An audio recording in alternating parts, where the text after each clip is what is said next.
Friday, former AIG CEO Hank Greenberg reached a $9.9 million settlement regarding his role in misrepresentation of company finances.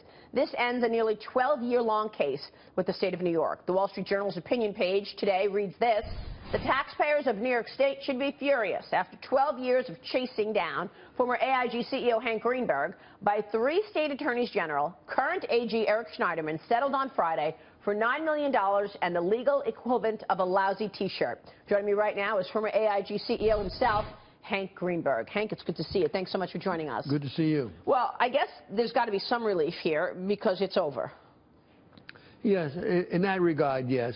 But as I mentioned a moment ago, the language in the settlement by the mediator and both sides, the word fraud is never used.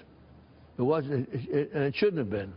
Yet, after the announcement, Schneiderman put out a release and went back and used the word fraud, even though he had signed off on the language, and as he should have. In fact, you basically agreed to the fact that there were inaccuracies, right? You didn't say fraud. You never agreed that, in fact, you were agreeing to fraud. No, but it wasn't fraud. Right. There was no fraud. In fact, goes on, and the inaccuracies had no effect, really no effect on shareholders' equity or earnings per share. We're a company in 137 countries. We have thousands and thousands of employees. Yes, people make mistakes periodically. That's not fraud. But under the Martin Act in New York, you can be tried for fraud. Well, that's the thing. I mean, the Martin Act is unlike anything in any other state. I mean, the Martin Act basically allows the prosecutors to prove civil fraud without showing any intent to deceive. That's and prosecutors correct. Portray just like inaccuracies as fraud. Exactly right. Yes. So what do you think happens to the Martin Act under this new administration, under a new rollback of regulations? How is it possible that these attorney generals can use the Martin Act to do whatever they want? Well, that's exactly the point. You'll never get a change in New York given the government in New York, but you could have a change in the interpretation in the federal court, and you have the right. You should have the right to go to a federal court, to be able to appeal to a federal court out of the New York State court. It's terrible. This act is completely wrong. You know, the way the Journal writes it today, they say Hank Greenberg's vindication. But the truth is do you feel vindicated at this point? I mean, you were forced to settle and pay out almost $10 million here. It's not the money. It's not the money. It's what they did to the company that I'm unhappy about. It was the largest insurance company in history, in 137 countries, employed over 100,000 people. Many now have lost their jobs. Good-paying jobs. Is that not national interest? And by the way, we should point out that when you first started at AIG, you had a market value of what?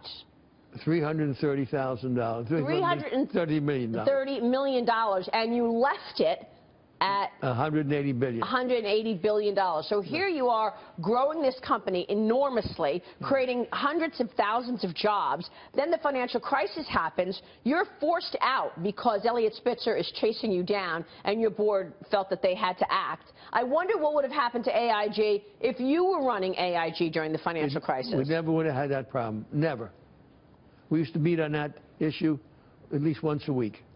So as a patriot, as the guy who started this enormous company and created all these jobs, and the guy who, by the way, got the Purple Heart and the Bronze Star, fought in World War II the way you did, fought in the Korean War the way you did, how are you feeling now, after all of these 12 years of being chased down?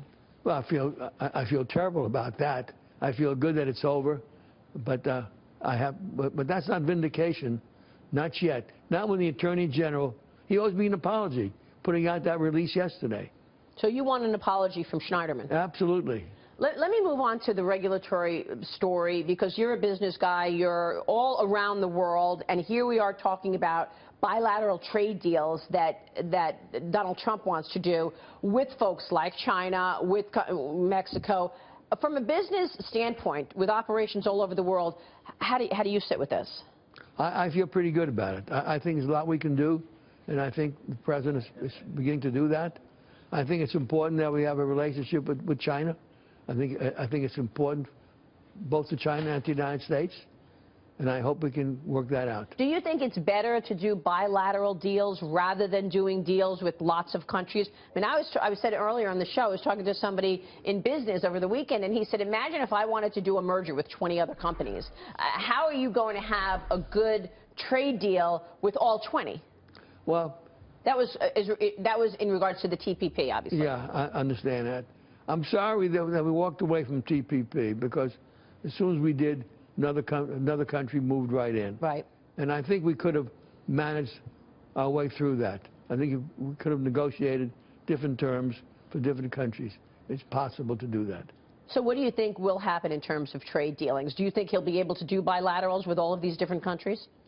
And will America be better advantaged or no? I think we'll have some that will go bilateral, some will not. It's not going to be uniform. And then there's tax reform. The president has plans to roll back regulations. He says he's going to roll back 75% of those regulations that are in place right now, and he wants to take a corporate tax rate to 15%. And the impact is on business? Of course, it'll be very good, obviously. Lower taxes will help us grow faster, hire more people, grow your business, not only here but internationally. I hope that we have to do the infrastructure in the United States. Bring back the billions of trillions of dollars offshore at a tax rate that will permit that to happen. That should be done as soon as possible. Get going on the infrastructure. We're way behind. But of course the criticism is, how do you pay for it? And we are looking at deficits rising. Bring back the funds that are offshore that companies have.